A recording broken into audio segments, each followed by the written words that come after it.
China ang pinakamayamang bansa sa buong Asya at pangalawa sa buong mundo. Makapangyarihang bansa kung ituring. May malawak na koneksyon at may malakas na kaalyado. Pero sa kabila ng kanilang pamamayagpag at pag-unlad, tila bumabaliktad na ang ihip ng hangin. Ang dating malakas at kinakakatakutan, meron ng pinangangambahan. Ano-ano ang nangyayari sa China? Bakit imbes na ang ekonomiya ay paangat, ay tila bumabagsak? Karma nga ba ito sa China? Mga dahilan ng pagbagsak ng China? Yan ang ating aalamin.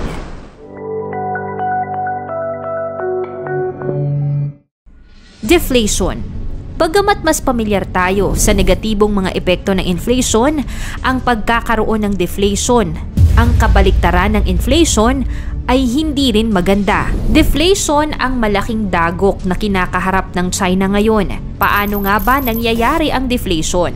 Ang deflation ay kondisyon sa ekonomiya kung saan bumababa ang pangkalahatang presyo ng mga produkto at serbisyo. Ito ay nagreresulta sa pagtaas ng halaga ng pera na maaaring magdulot ng pagbaba ng kita sa mga negosyo at pagtaas ng pagkakautang.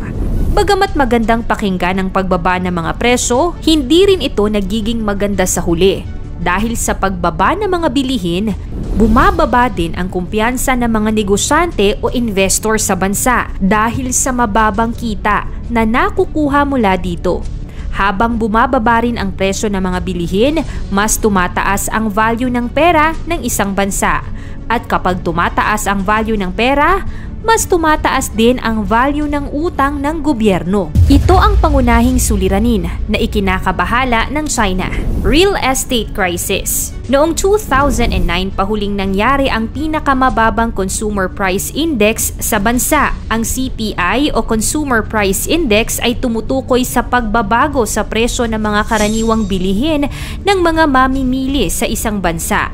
Ito ay isang mahalagang indikasyon kung paano nakaapekto ang inflation o deflation sa pang-araw-araw na pamumuhay ng mga tao. Ang pangunahing dahilan ng kasalukuyang deflation sa ekonomiya ng China ay ang pagdanas nila ng matinding krisis sa pagkakautang at pagbagsak ng kanilang real estate market. Dahil dito, mas umaalangin ang dating malusog at masiglang ekonomiya ng bansa. Mula pa noong nakaraang taon, ang kanilang deflation ay nananatiling matindi. Patuloy na bumababa ang presyo ng mga bilihin na umabot na ngayon sa 3 sunod-sunod na buwan.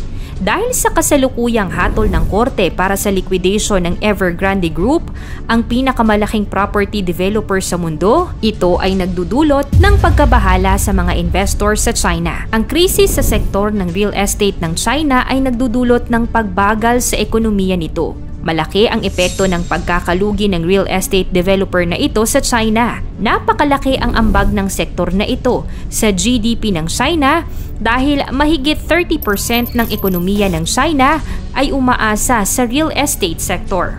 Declining investors. Lalong tumitindi ang kawalan ng kumpiyansa ng mga Chinese investors sa bansa. Dahil sa patuloy na pagbagsak nito, nawawala na ng pag-asa ang mga investors na mabawi pa at mabalik sa dati ang kanilang mga dating kinikita. Halimbawa nito ay ang isang Chinese investor na nagpahayag ng kanyang opinyon at pagkadismaya dahil sa patuloy na negatibong pagbaba ng kanyang kita. Ang dating malagong kita ay ngayoy kalahati na lang ang nakukuha sa nakalipas na 2 taon. Malaki ang pagkadismaya ng mga tao sa gobyerno ng China dahil sa pagiging sarado nito sa publiko. Gustong malinawan ng mga tao kung ano nga ba talaga ang nangyayari sa loob ng bansa. Ngunit dahil sa mahigpit na polisiya ng mga liderato, naiiwan lamang sa ere ang mga taong umaasa sanang malaman at malinawan kung may pag-asa pa nga bang maitawid muli ang patuloy na nanganganib ng ekonomiya. Kung noon, sinisisi ng mga lokal ang USA dahil sa pagbaba ng Chinese economy,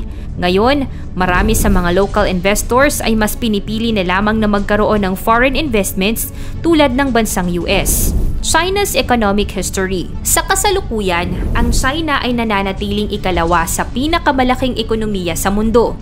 Ngunit, hindi ito laging ganito. Itinatag ang People's Republic of China noong 1949 sa ilalim ng pamamahala ng isang Marxist dictator na si Mao Zedong. na sinimulan ang bansa batay sa patakaran ng komunismo ng Soviet Union. Walang pribadong ari-arian at walang market economy. Sa halip, itinatakda ng gobyerno noon ang trabaho ng mga manggagawa at ang kanilang mga sahod ay hindi binabase sa supply at demand kundi sa kagustuhan ng gobyerno. Hindi naging maganda ang epekto nito sa ekonomiya ng bansa, lalo na't sa mga taon ng kahirapan noong dekada 50. Noong 1959, napasa ilalim ang China sa isang malalim na tagutom na nagtagal hanggang 1961. Hindi tiyak ang totoong numero, ngunit sa mga kasalukuyang tansya, humigit kumulang 30 milyong katao ang namatay sa loob lamang ng 2 taon. Sa panahon ng pamumuno ni Mao Zedong, tinatayang 80 milyon ang namatay. Namatay si Mao noong 1976 at matapos ang 2 taon, nagkaroon ng bagong leader ang China, si Deng Xiaoping. Pinamunuan niya ang bansa sa loob ng 11 taon at nagsimula ng malawakang reforma sa ekonomiya. Ito ang nagumpisa ng pinakamahaba at pinakamatagumpay na panahon ng pag-unlad sa kasaysayan ng ekonomiya. Sinimulan niya ang mga special economic zones na pinapayagan ang market capitalism. Ang unang itinatag na lungsod nito ay ang Shenzhen, isang lungsod na ngayon ay isa sa pinakamalakas na ekonomiya sa mundo. Global hub na itinuturing para sa kalakalan, teknolohiya at pananalapi. Sumulong ang GDP growth na nagdadala sa kanilang nominal figure sa 1.2 trillion US dollars noong taong 2000 at ang GDP ay lumalaki ng doble halos bawat taon. Noong 2003, ang pangalawang hiniling ni Deng na mamuno sa bansa ay si Hu Jintao at muling nakaranas ang China ng isa pang dekada ng kahanga-hangang pag-unlad. Noong 2011, sa huling taon ng pamumuno ni Hu, sila ay nakahabol at naging pangalawang pinakamalaking ekonomiya sa mundo na may GDP na 7.5 trillion US dollars. Noong 2012, si Xi Jinping ang sumalo sa pagkapangulo ng China at sa simula, siya ay nakikita bilang isa pang market reformist. Noong 2015, iniulat ng World Bank na nabawasan na ng China ang bilang ng populasyon na naninirahan sa kahirapan mula 88% noong 1981 hanggang 7% na lamang.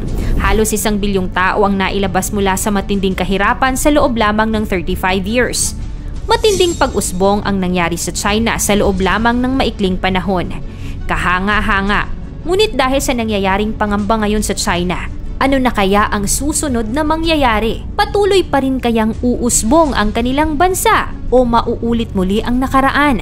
Sa mabilisang pag-usbong at paglago, ito na kaya ang panahon ng pagbawi ng karma sa China? Ano sa tingin mo ang epekto nito sa mundo? I-komento mo naman ito sa ibaba, paki-like ang video, i-share mo na rin sa iba.